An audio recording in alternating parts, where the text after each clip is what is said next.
July 4th plans. The 4th of July was a big deal to the Griffins. Every year, they would have a huge celebration at their house with their friends and family. First, everyone would watch a movie. Then, they would eat hot dogs for lunch. Afterwards, they would play games. Some of the games they played together included tug-of-war, flag football, and trust exercises. After playing games, they ate dinner. Dinner was usually barbecue ribs, corn, and green beans. During dinner, the Griffins would talk about life updates and current events. The big news this year was that Leela Griffin was engaged to the CEO of a world-famous company. Leela Griffin was going to be rich. She was going to move to Beverly Hills. Her uncle asked if she was going to quit her job. Leela said she would not because she would get bored staying at home. After dinner, the Griffins would watch the fireworks. They had a good view of the fireworks. This year, they decided to make their own fireworks, too. The fireworks came in a lot of different colors, like blue, red, and purple. The fireworks weren't as big as the ones at the park, but they were still nice. Valentine's hater. Linda loved her husband Tom, but she hated Valentine's Day. She thought it was lame and pointless. She thought it was dumb that couples acted especially nice to each other on Valentine's. She believed that lovers should treat every day like Valentine's Day.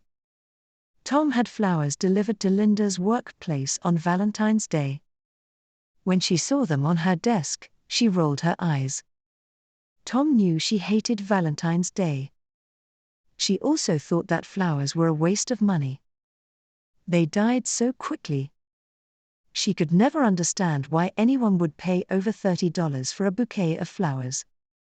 When Linda got home after work, she asked Tom why he sent her flowers.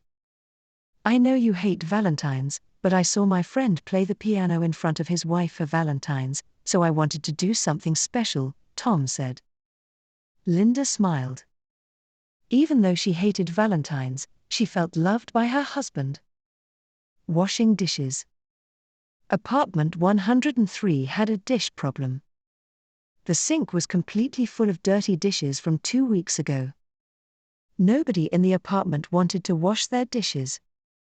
Also, no one remembered what dishes were theirs. It was getting out of control.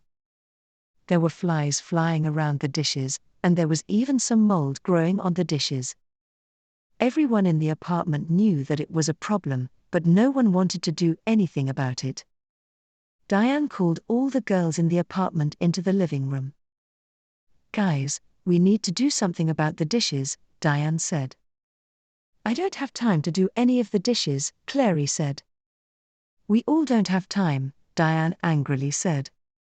"Why don't we just split up the dishes in 4? That way it's all fair," Ella suggested. "But that's not fair, because some of us don't use as many dishes as others," Katie said. There was a knock at the apartment door. Clary opened it. It was their neighbor Eli. "I couldn't help but overheard your argument. I was thinking maybe I could wash all your dishes for $40, he said. The girls would have to pay $10 each. They decided it was worth it. If Eli washed it, none of them would have to deal with it. Strengths and weaknesses. Howard had recently made the soccer team. However, he has been having trouble with the captain and keeping up with his teammates. Howard wasn't in shape as the rest of the guys. He also couldn't do a lot of things that the guys did.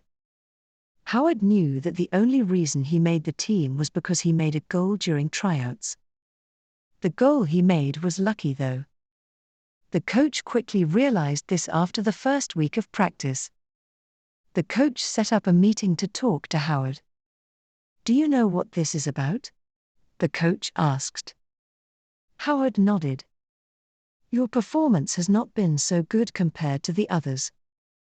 It also seems like you're having a lot of trouble," the coach said. "Yeah, I didn't grow up playing soccer," Howard said. You're going to have a lot of trouble if you stay on the team. If you still want to play, I think you should take classes and try out again next year." Howard sighed. He knew the coach was right, but he was still sad. Howard cried. The coach put his arm around him. "Everyone has strengths and weaknesses. Soccer is not your strength, but you are probably good at something else." "My strength is playing soccer, but my weakness is playing instruments," the coach said. Howard felt a lot better after hearing him say that. Howard knew that he had strengths, he just had to find out what they were. An undercover superhero. Kimberly seems like a normal teenage girl.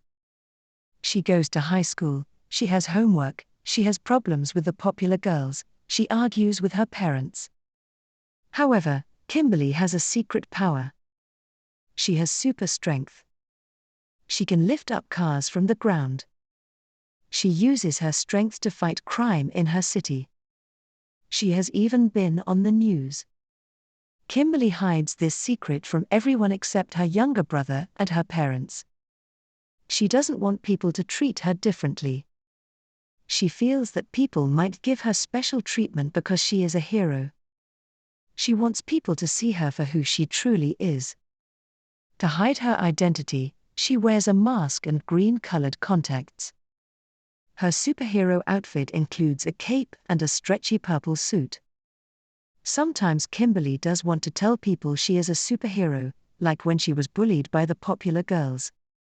She came close to telling them one time after they destroyed her science project. Kimberly also has a sidekick, who is her best friend. His superhero name is Autobot, and his real name is Oliver. His power is his super speed. Oliver goes to the same school as Kimberly, but he does not keep his identity a secret.